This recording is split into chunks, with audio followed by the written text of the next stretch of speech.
대검찰청이 장관 지휘권 발동에 대해서 부당하다는 취지의 검사장 회의 결과를 공개했죠.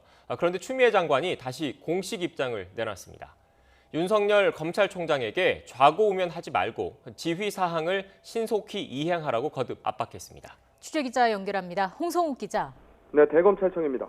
추미애 장관이 다시 지휘권 발동과 관련한 입장을 발표했다고요? 네, 그렇습니다. 추미애 장관은 오늘 입장문을 통해 윤석열 총장에게 자신이 내린 지시를 이행하라고 거듭 촉구했습니다. 추 장관은 법무부 장관인 자신이 검찰 사무 최고 감독자로서 최종적인 법적, 정치적 책임을 지는 위치에 있다며 검찰총장은 좌고우면하지 말고 장관의 지시사항을 이행하라고 강조했습니다. 특히 검찰총장이라도 본인이나 가족 또는 최측근인 검사가 수사 대상인 때에는 스스로 지휘를 자제하거나 회피하는 게 검찰 공무원 행동 강령에 따라 당연하다고 밝혔습니다. 이른바 검언 유착 사건의 당사자가 윤 총장의 최측근인 한동훈 검사장인 만큼 공정한 직무 수행이 어렵다고 판단했다는 겁니다. 또 검찰총장이 대검 부장회의의 지휘를 일임하고도 다시 자기 결정을 뒤집어 일방적으로 자문위원을 위촉하는 등 부적절하게 사건에 관여해 수사 공정성에 우려가 제기됐다고 지적했습니다. 추미애 장관은 총장의 지휘에 문제가 있는 경우에 법무부 장관이 이를 바로잡지 못한다면 장관이 직무를 유기하는 것이라고도 말했습니다.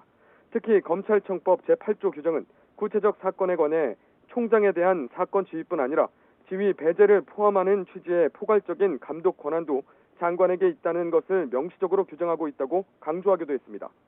앞서 추미애 장관은 지난 2일 3쪽짜리 수사 지휘서를 윤 총장에게 보내 수사자문단 소집을 중단하고 서울중앙지검 수사팀에는 대검 지휘 없이 독립적으로 수사해 결과만 검찰총장에게 보고하라고 지시했는데요. 이후 윤 총장이 입장 표명을 미루는 가운데 대검이 장관 지시가 위법하다는 전국 검사장 회의 결과를 공개하자 추미애 장관이 재차 지시사항을 강조한 것으로 분석됩니다. 추 장관은 지휘권 발동에 이어서 이번이 두 번째 입장 발표인데요. 윤석열 총장은 아직 아무런 반응이 없는 겁니까? 네, 그렇습니다. 이 대검찰청은 추 장관의 입장 발표 후 아직 아무런 입장을 내놓지 않고 있습니다.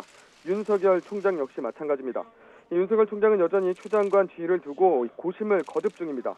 다만 어제 공개한 검사장 회의 결과를 토대로 추 장관에게 재주의를 요청할 가능성이 큰 것으로 알려졌습니다. 검사장들의 의견대로 특임검사 선임을 제안하는 방안도 논의되는 것으로 전해졌는데요. 다만 추 장관이 이미 수사팀 교체나 특임검사 임명은 때늦은 주장으로 명분과 필요성이 없고 장관의 지시에 반하는 것이라고 거부 의사를 밝혀 수용 가능성이 크지 않습니다.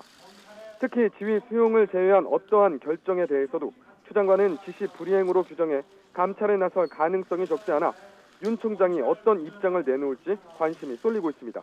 지금까지 대검찰청에서 YTN 홍성욱입니다.